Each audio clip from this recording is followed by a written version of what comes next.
My First Cadaver is sponsored by Med School Tutors. Banded together from the cosmic reaches of the universe, here in this great company are the most powerful forces of test prep ever assembled. Customized learning plans, superlative tutors, unmatched student support, dedicated to the pursuit of obtaining and sharing knowledge for the betterment of your test scores and ultimately mankind. Let Med School Tutors be a part of your origin story. Together, we can save the world.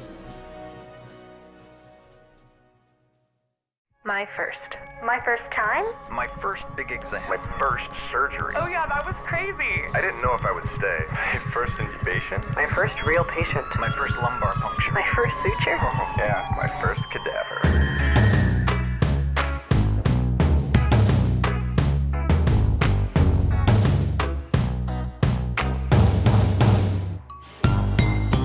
This is My First Cadaver. True stories told by real med students, residents, and MDs with warmth, honesty, and low doses of schadenfreude. I'm Faith Aaron.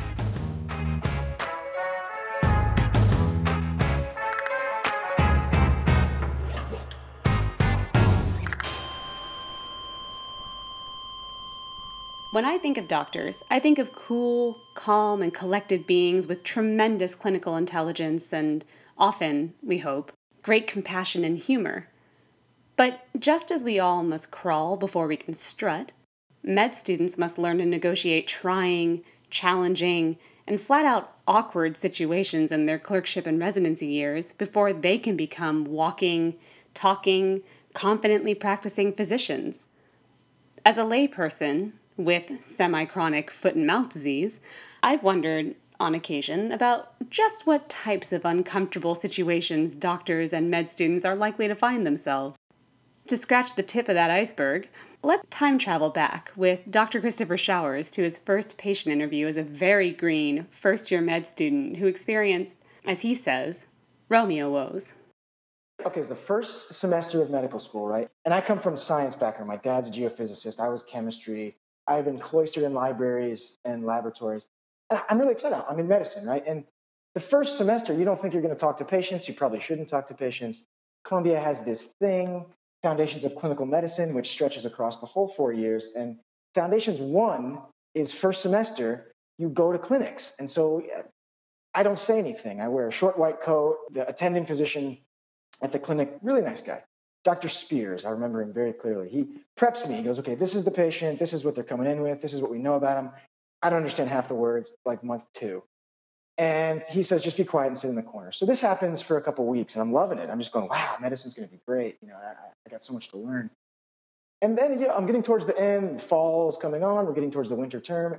He says, Chris, it seems like you get it. I'd like you to do this next patient. It's about halfway through our day, right? We've seen 2 together. We're in his office. He goes, Chris, I want you to do this one. You can take it. And I go, oh, man, all right, I can do this, and he clearly believes in me. So we prep, we go over this stuff. It's a 24-year-old girl. I think I'm 24 at the time. And yeah, I get it. I'm so focused on her past medical history and doing this well, right? So we get up, we walk out, I'm all professional. I know that I can do this. I've got a lot of confidence. And we walk in the room, and this girl's just like devastatingly beautiful. I mean, just like crushingly attractive. And so I stumble over there and I kind of introduce myself and I mutter some stuff. It's not even clear what I said, but I remember the feeling. And the feeling was, oh my gosh, don't screw this up. And I don't remember the exact sequence of events, but I pull out my stethoscope, which is in my pocket, and I drop it and I fumble it. And I think I introduced myself as Dr. Spears, which is not me, is the guy behind. I go, no, wait, I'm the med student, I'm Chris. And then you can it doesn't take a stretch of the imagination to kind of extrapolate further how awkward this whole thing was, right? I think about halfway through, Dr. Spears stepped in and just kind of took the reins back at the interview and actually got something clinical out of the encounter. And I just kind of sulked over in the corner and tried not to make direct gaze with this beautiful girl, right? And Dr. Spears was just utterly composed the whole time. I mean, the guy didn't bat an eye despite my total lack of composure. So then we walk out, right? We get what we need to get. He says, okay, we're going to go consult, and then we'll come back in as is typical. And I think we waited until we got into his office, and he closes the door and then just busts out laughing, like holding his side, like has to take a seat in a chair that's not his own. And it's just like, you should have seen your face. And I'm still mortified. I mean, I'm just dying. Like, I'm trying to muster so much professional composure here, and this beacon of medical intelligence is just like totally dying laughing about how awkward I was with this beautiful girl. He's making fun of me. Anyways, we go back in, we deliver her some prescription, I don't recall, and she very politely says thank you and kind of blinks at me in this like realizing her power over me. Leaves, I kind of wash it off. I go home and go, oh my gosh, I really hope I think that's just a humorous thing. And the next time I walk in, the registration nurse at the desk just kind of looks at me in this odd way, and I go, hi, Gloria, how are you? And she's batting her eyes and going, oh, hello, Chris, and giving me this very, very, like, overtly romantic stuff. And I'm just going, oh, come on, this is not about last time, is it? And apparently, immediately after I left, Dr. Spears went to the entire clinic staff and just painted this picture of this incredibly bashful young boy who stumbled over his tongue trying to say hello to a beautiful, like, stage actress. I think I had 4 more weeks in that clinic, and everyone just had a ball with it. And I became this kind of like hopeless Romeo throughout the clinic. And every time I was going into a patient's room, for probably a couple months after that, I just prayed that the patient in the room I walked into was not going to be a beautiful girl, because I had clearly demonstrated an utter inability to handle a beautiful girl at that stage of my development. It was mortifying in the best way. This one might have to be edited out. That's Dr. Michael Coords, a 4th-year resident in radiology and a graduate of the UMDMJ Medical School. You had to practice OBGYN exams in medical school, and yes, you had OBGYN standardized patients. So we had someone who ran the clerkship she was very intense, and everyone, just hated the rotation, and you learned a lot, but it was just, she did a lot of things you shouldn't have to be doing. And so she hired a bunch of people from around the area to be standardized patients. Now we had, different groups who were going, and we broke it into like 3 different days, and that was the last day. And people kept telling me how terrible it was. It was so awkward. You get like, 45-year-old ladies weighing like 400 pounds and just disgusting and bad hygiene. And you'd have to be doing these physical exams on them. It was all practice. They were all standardized patients. This is what they got paid to do. This wasn't like in a clinic scenario. This is before you dealt with real patients. So I'm like, oh crap, this is terrible. Everyone's having the same stories about, this is just so freaking awkward. I mean, this is like a low point of my life. And so this was bad. And, you'd have to do like a breast exam, you have to do a gyne exam. So I'm with a group of like 3 of my friends, and we're going the last day, and we're like, oh man, this is going to be bad. So, we're walking the door, and some like 22-year-old like stripper is sitting there, absolutely gorgeous. And we're like, wait, what just happened? So we're all like getting red in the face. We're like, are you kidding me? Like, are we in the right room? So no, come on in. So she's sitting there in her gown. We close the door. She takes her gown off. We're looking at each other from different parts of the room. Like, all right then. So we're doing that, and I got yelled at because, she's showing you how to do the breast exam and all that other stuff. So I'm doing the breast exam. Apparently, I was taking my time way too much. She's like, "Okay, you can move on to the next part now."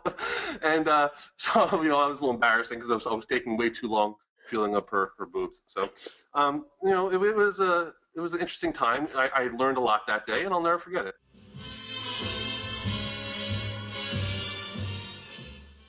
You met Dr. Daniel Maselli and his first cadaver in our first episode. Today, here's one of his awkward patient encounters. With my female medical student counterparts, they might not have looked at these interactions as fondly, but I never felt unsafe with this stuff. But when older ladies would hit on you or pinch your bottom or something, that I just love those. I would crack up at that because they're so vivacious, and you're like, oh, you just pinched my bottom. There's no way that you're sick anymore. My favorite one, she was a lovely old Irish woman.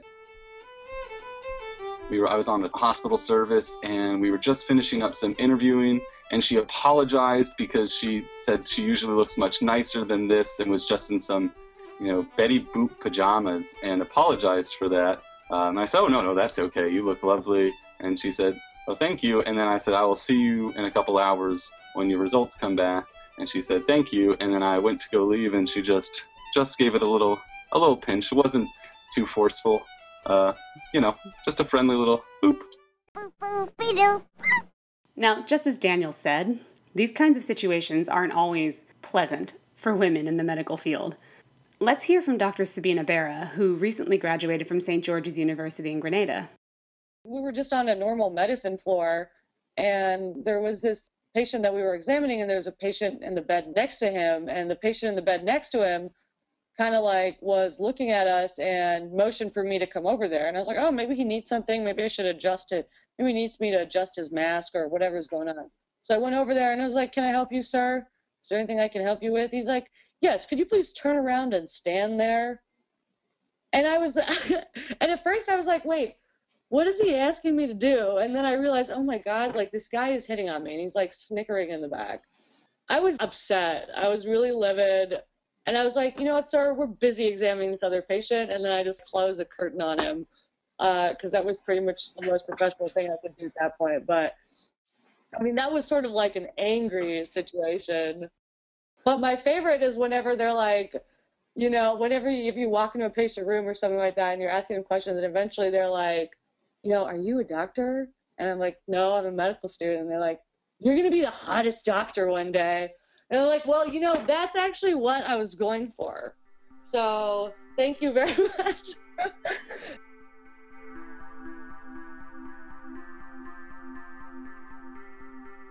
Speaking as a layperson, when I've encountered extremely attractive physicians in my own medical checkups, I usually have just blushed and clammed up. But as you'll hear from Dr. Christopher Carrubba, a graduate of the University of Louisville, some patients will do the opposite and come on quite strongly. First embarrassing patient counter was something I kind of knew was going to happen early in residency, just being a guy in OBGYN. Like, I just kind of felt like coming in, like, this sets up some really awkward situations. So, young, eager intern, ready to impress my attendings, ready to go in and kind of convince my patients that I knew what was going on, that I was a good doctor, when, in truth, I'm a young intern that's terrified out of his mind. Seeing some patients in clinic, and, I'm very dressed up, very professional, my nicest shirt, my nicest tie, really going in and, hey, this is Dr. Carrubba, it's nice to meet you, I'm going to be working with you today. And, just had a standard, typical OBGYN visit where they were there for their yearly exam, bimanual exam, pap smear, breast exam, etc. And I think right away I came in the room and knew it was going to be weird because the patient just started off and said, well, if I knew my doctor was going to look like you, I'd have spent a little bit more time getting ready today, and kind of winked. And right away, I felt like kind of the hairs on my skin stick up a little bit. You had that little bit of cringe factor build up. I just kind of thought, like, all right, I'll just steer this away. How are you? Nice to meet you. How's everything going? Taking a history. And there was definitely that creepy factor of, oh, sit a little closer to me. Oh, you don't have to mind. I don't bite. And then it really hit when she said, take your coat off. Get a little bit more comfortable for what you're going to be doing today. Never more in my life have I just wanted to walk out of a room. But, I soldiered on. We keep going. We finish the history, and I say, okay, I'm going to step out. If you don't mind, here's the gown that you need to slip into, et cetera, et cetera. And I come back, and the patient's just standing there completely naked, not covered up with a gown, not at all. And we're just kind of like, hey, I was having some problems. I figured you could help me. Smartly went out, got a nurse chaperone to come in. Things got rolling, I guess, again on the right track. Got ready to do the breast exam, talked the patient through it, and right away, when I first went to touch her, I got you have really nice hands. I'm really glad it's you doing this today. Completely uncomfortable. I mean, still just wanting to walk out of the room. We got through that, and then it was time to move on to the bimanual exam. And, again, we go get everything started, and the first comment she makes is, wow, you have really good hands. You've clearly done this a lot before. Do you have a girlfriend? And that was the end of it. I mean, I finished up the exam as quickly as I could, rushed out of the room, everybody was laughing because by then the nurse chaperone had kind of told everybody what was going on. And, you know, the rest of the joke for the week was about my girlfriend from intern year.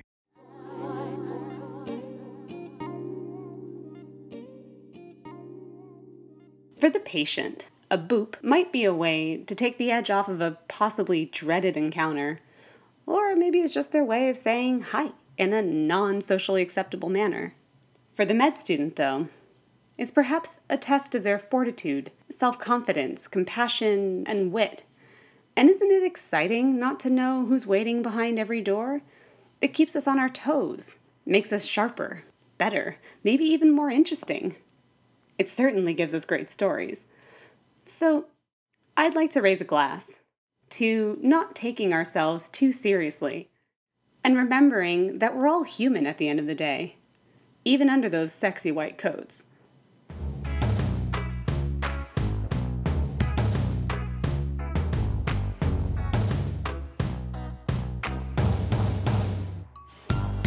Thank you to Doctors Christopher Showers, Michael Coords, Daniel Maselli, Sabina Bera, and Christopher Carrubba. The My First Cadaver team, Papa Claire Music and Compulsion Music, our nerf-blasting friends at Salted Stone, and special thanks to Robert Meekins, who is not a doctor. Stay tuned for Episode 3, My First Patient Death, coming soon to a listening device near you.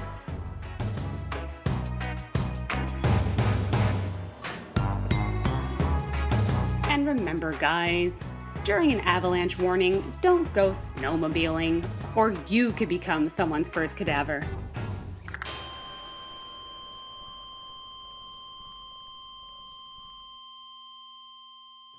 I'm Faith Aaron, and you're listening to My First Cadaver. My First Cadaver. My First Cadaver.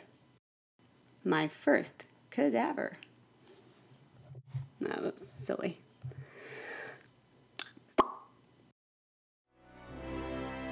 This episode of My First Cadaver was sponsored by Med School Tutors. Banded together from remote galaxies are the most sinister tests of all time. The MCAT, Comlex, Shelf, USMLE. Dedicated to a single objective, destroy the confidence of med students everywhere. Only one group dares to challenge this intergalactic threat, Med School Tutors. Let Med School Tutors be a part of your origin story. Together, we can save the world.